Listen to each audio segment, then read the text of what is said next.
Are we on already? Are we on?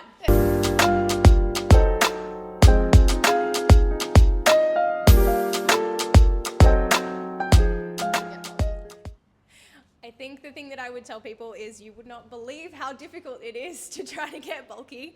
I would love to be able to do that, and it's something that I will keep moving towards because it's what I love, but I think it's nothing to be scared of, and there is something really powerful about building muscle and becoming a stronger person. And I think you should think about, the skill acquisition that you have and the strength that you build rather than the aesthetic part of like, oh, I don't want to look too bulky.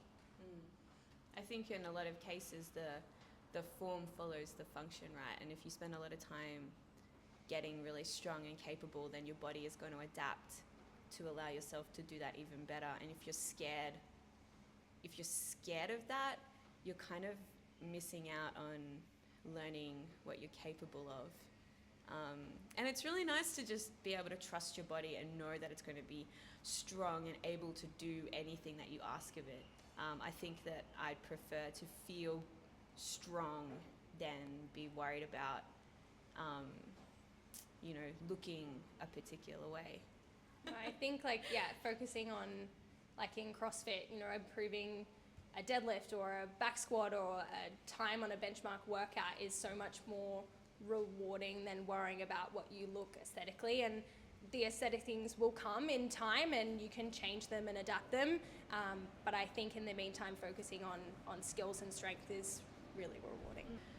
As women, I think, who were born in 80s, 90s, early 2000s, we're kind of bombarded with a lot of images of very, very intensely skinny women in TV shows and magazines and movies and stuff like that. And it's really hard to change your perception of what is, I guess, socially acceptable or socially, culturally beautiful or whatever. But your brain is plastic, and if you surround yourself with women who are strong, and if you go on Instagram and you follow a bunch of super jacked CrossFitters, I can bet you that you're not going to be like, wow, she's really ugly. You'll be like, man, she is so cool. She looks so good. And you will find that to be normal as well. I think there's a lot of fear that if you stop subscribing to maybe the beauty standards that we're used to, you'll face some sort of social alienation, or you'll be ostracized from your friends or other women. But I promise you that you won't be. I promise you that does not happen at all in the slightest. It's almost like you discover a whole new world when you become a part of something like CrossFit and you have new goals and a whole new group of people who you aspire to be like. So there's nothing more amazing than that. Yeah, it feels good. What about the long-term benefits of putting on muscle mass or being healthy in the longer term from what you're doing today?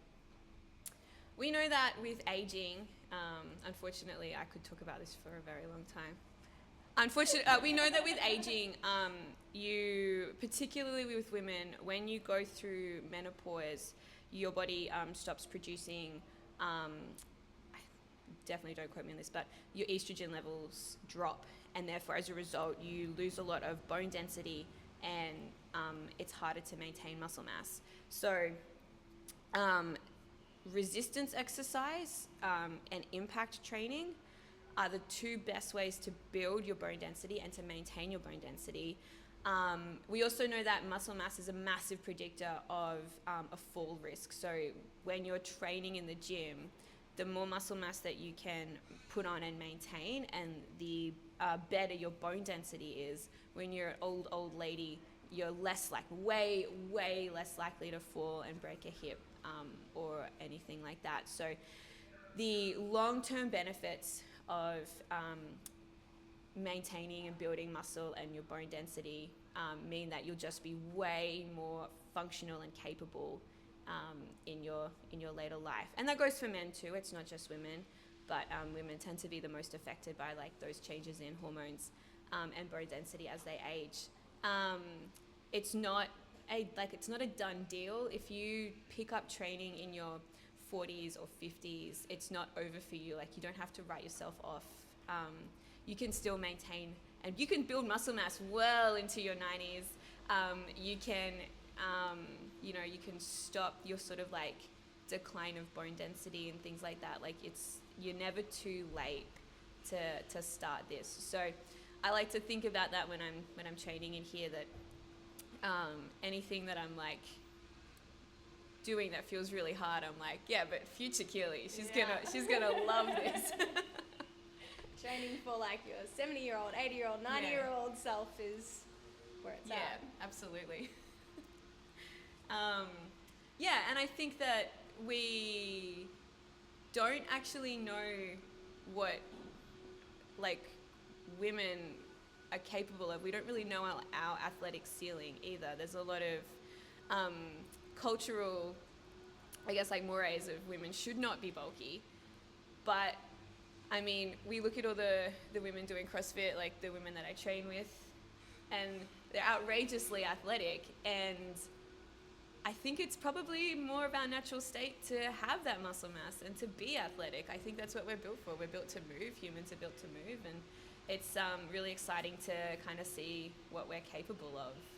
Yeah. Sometimes we get caught up in having goals that are aesthetic, or we worry about, what am I going to look like if I have X amount of muscle mass on me? But I think the better goal or the better mindset is to worry about your strength and building strength, and that doesn't necessarily come with hypertrophy adaptations if you didn't want it to. You can be very strong and not necessarily look super bulky if that's not the type of aesthetic that you want to have. We see lots of different female athletes across lots of different sports, and they have wildly different bodies. We saw things like that across the Olympics this year, and I think that's inspiring because you can do all of these amazing things without having this sort of fear about looking a certain way.